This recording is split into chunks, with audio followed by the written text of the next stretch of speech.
നിത്യ നിനക്ക് എന്താ പറ്റിയേ? പ്രത്യേകിച്ചൊന്നും പറ്റിയിട്ടില്ല. പിന്നെ നീ എന്താ ഇങ്ങനെ എന്നെ ഒഴിവാക്കുന്ന പോലെ?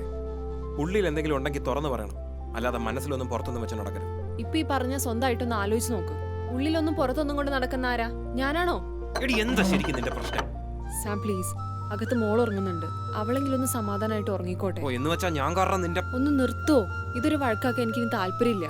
നിത്യ, പറഞ്ഞു തീർക്കാൻ പറ്റാത്ത എന്ത് പ്രശ്നമാണ് നമുക്കിടയിലുള്ളത്?